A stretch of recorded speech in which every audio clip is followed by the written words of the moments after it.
This is the new RODIN F0, a track hypercar that weighs less than a Toyota IQ, yet has more power than a Bugatti Veyron.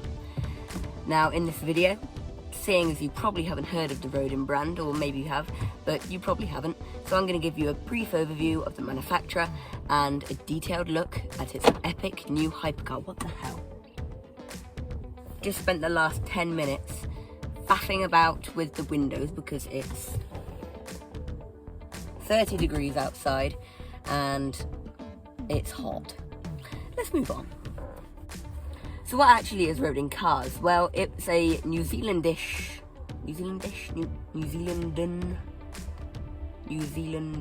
from New Zealand, brand founded in 2016 by David Dicker, who since then has built up a world-leading, technologically advanced, apparently, world-leading, I don't know how accurate that is, this is just what Mr. Dicker has said himself, manufacturing facility with leading 3D printing and loads of other technology, which is all basically giving him contributions to his vision of producing the world's fastest car.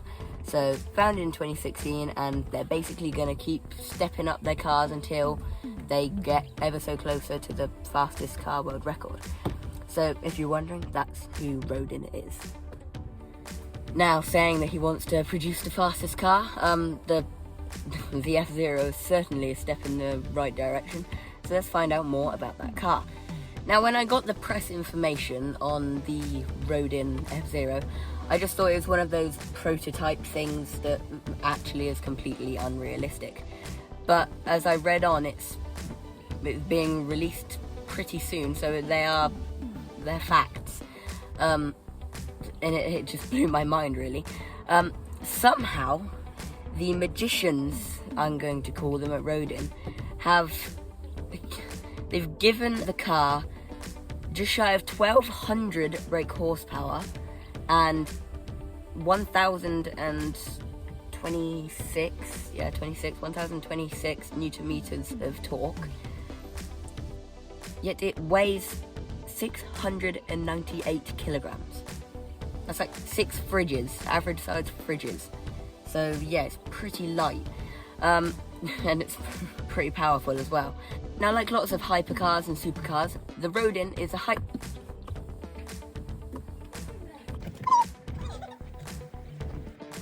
Right, neighbour's gone. Back to the video, where was I? Now, like lots of hypercars and supercars, the Rodin is a hybrid, and I highly doubt that that's for eco reasons, because it seems like it's just to eke out more power, like with the SF90 and the Shan. It's too hot for that. 30 degrees.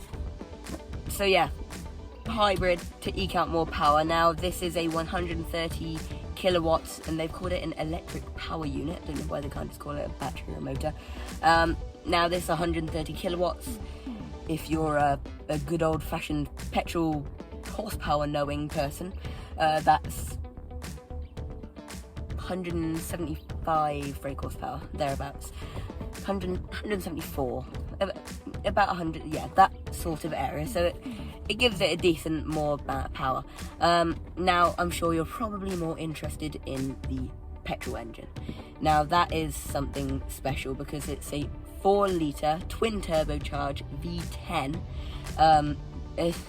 and it not only lets it clearly go very well, but it probably sounds amazing as well, as it's capable of getting up to, don't know what this is, 10,000 RPM redline. So it will sound very loud. Obviously, it's not road legal, it's only for track, so you probably won't hear it unless you're racing it on a track. No official 0 to 60 or top speed has been given by them yet, but I can imagine that its 0 to 60 time will be 2 seconds or less, and Rodin have said that it's capable of more than 360 kilometers per hour, which is 225 miles an hour. So it's pretty fast for that sort of body style car, and that's just that sort of car in general. And I'm sure it will feel very, very quick when you accelerate, because it's as light as a wheelie bin. Obviously it's not, it's just an exaggeration, and it's the first thing I saw and smelt. And it's as fast as a Bugatti Veyron, if not more powerful. So yeah, it will go. Now these weight and power factors also back up Rodin's claim that it's faster than an F1 car around the track. So yeah, that weight will really help it get around those corners with sheer agility and speed. So yeah, it will be an absolute track weapon. Only 27 F-Zeros will be made, and pricing hasn't been announced, but you can imagine how much it's going to cost. Probably going to have 7 digits in the price. Now this isn't just because it's like I just said, a track weapon, but also because of the following things. Now I'm going to leave my list here because I'm not going to be able to memorize the customer service that you get from Rodin. So you get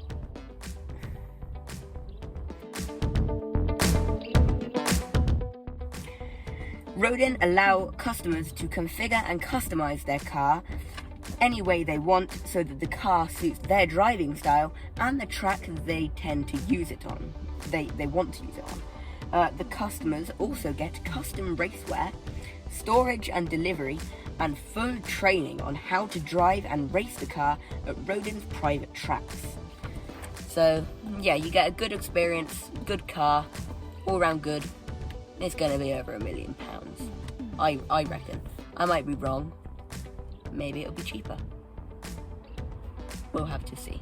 Now, I'm not sure if I've already said, I didn't say. The car is due to be officially released and let out to these lucky people in next summer, so summer of 2023 if you're watching this in 50 years time. Hello, the future. What the hell? I'm in the car with the key. Alright then, weird thing. No, don't start flashing at me. Right. I think we should just leave it unlocked. It locked itself earlier. Thanks for watching Automotive Video. I think that's all about I needed to say. I hope you enjoyed me suffering in this heat and the car being weird. I hope you're looking forward to the release of the car. And yeah, I'll see you very soon. Bye-bye.